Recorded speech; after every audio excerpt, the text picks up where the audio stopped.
Nightly greetings, one and all. Monique Tuzon here, and this is PTV News Now. Atop the news leaderboard tonight, land distribution proceeded at a rather sluggish pace of 25,000 land titles a year on average in the previous administrations. But when President Ferdinand R. Marcos Jr. took over the reins of government, the pace has picked up substantially. In fact, last year, 70,000 certificates of land ownership were handed out nationwide, a close to threefold or 300% uptick in land titles distributed to tenant farmers' beneficiaries. But it doesn't stop there. Department of Agrarian Reform head honcho Conrado Estrella Jr. is dead set to hand out 100,000 certificate of land ownership awards this year, a 42.8% upswing from last year's mark. And yesterday, Australia presided over the handing out of at least 1,100 electronic land titles and certificates of land ownership to some 900 Cagayan Valley Agrarian Reform beneficiaries in Kawayan City, Isabela, along with Vice President Sara Duterte and presidential sister and Senator Amy Marcos. Israel's non-committal strategy to restrain itself from a tit-for-tat strike against Iran in spite of all entreaties from world leaders is keeping the U.S., UK, and practically the entire European Union on tenterhooks. This after UK and German foreign ministers David Cameron and Annalena Baerbock held talks with Israeli Prime Minister Bibi Netanyahu to express solidarity and full support for Israel, but then also told him an armed attack against Iran is not in the best interest of the region, the EU, America, and the world at large. But then Netanyahu, his arrogance in full display, first thanked all allies who provided support in words and war material, simply said only Israel's decision matters. His pronouncement in the face of a foreign ministers' meeting in Capri, Italy, where EU foreign policy chief Joseph Borrell came across as gloomy and scary, and people speculating on a worst-case scenario unfolding. A quarter of a century ago this week, Serbian soldiers invaded the Kosovo village of Poklek and laid waste on the community, brutally taking the lives of at least 53 Albanians. As the village and Albania quietly mourn the vicious massacre, a number of survivors still seek justice for their families 25 years after. VOA's Keita Kostrecci narrates the full story. The indelible marks of a massacre suffuse this house in Poklek, about 20 kilometers west of Kosovo's capital, Pristina. On April 17, 1999, Serbian forces shot the owner, Sinan Mucoli, and another man, Umer Elshani, outside execution style, then turned their weapons on the people inside. Survivor Hussein Kluna spoke to VOA from the house where it happened.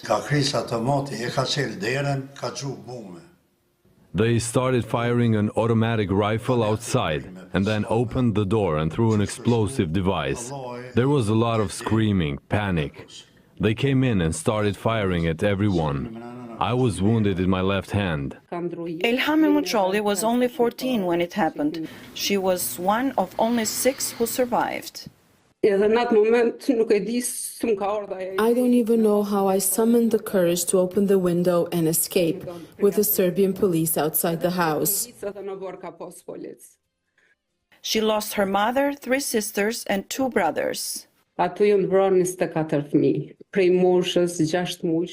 24 children ranging from 4 months old to 14 years old, as well as older people, were killed, all civilians, mostly women and children. Teuta Elshani was 23 and a refugee in northern Macedonia when her father, Umer Elshani, was killed. She heard about the massacre from a television news report. She lost her entire family, both parents and 4 brothers. I wished for a long time that it wasn't true, and that belief sustained me. They were really difficult days, but gradually I came to terms with it. A quarter century after it happened, the pain is amplified by the fact that justice is elusive.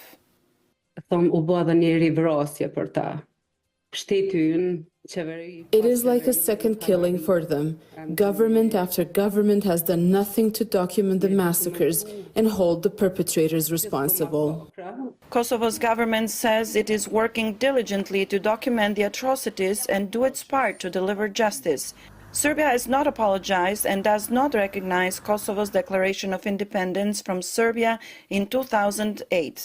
Activists say that is delaying justice. American University International Law professor Paul Williams says delivering justice for atrocities is essential for healing.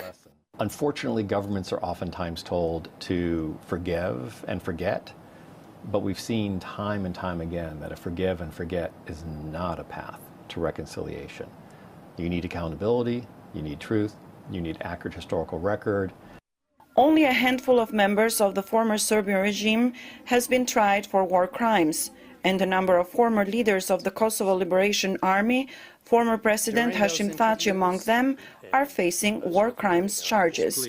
They have pleaded not guilty. Keida Kostreci, VOA News, Washington.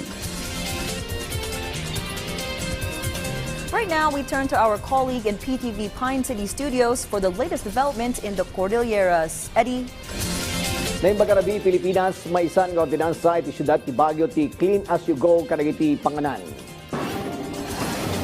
Sakop iti barong ordinansa ti fast food chains, cafeterias, eateries, bakeries, coffee shops ken dumapay a food serving establishment iti syudad. Ipalpalagip ti Clean as you go ordinance ti panangdalos dagiti customers iti nangananda sakbayda a pumanaw.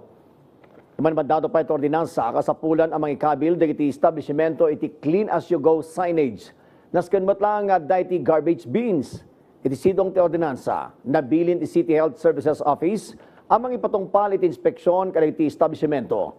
Mamulta iti 500 pesos aging 2,000 pesos dagiti establishmento nga aglabsing. The purpose of this is to first to educate people na if they eat, then they should clean up.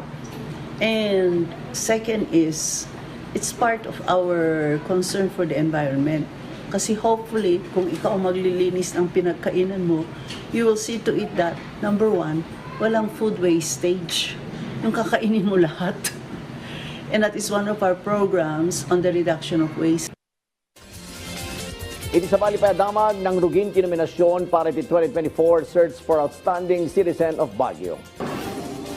Pati kategorya para iti 2024 Sokob pakiramanan ti Community Service Category, Culture and Arts Category, Business Service Category, ken Professional Service Category. Panggap ti Sokob ang mabigbig dagiti individual nga daniti na isang sangayan a kontribusyon iti komunidad.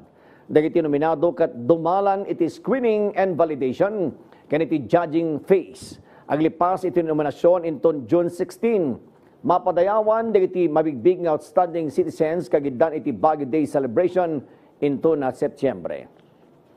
We're inviting citizens to nominate whom they think could be worthy to be one of the outstanding. There are plenty of outstanding people in Baguio.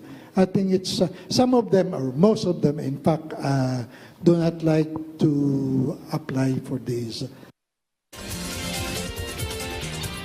Bueno, dagiti dinamdamag manipo dito'y PTV Cordillera, siya ni Eddie Carta na imbag garabi. And that's a wrap for tonight. Join us again tomorrow, same time, same location, on your browser and remote for the latest news breakers here and abroad. And always remember to work hard, dream big, give thanks, and turn that frown upside down while you catch news right here. This is Monique Tuzon wishing y'all a restful evening ahead.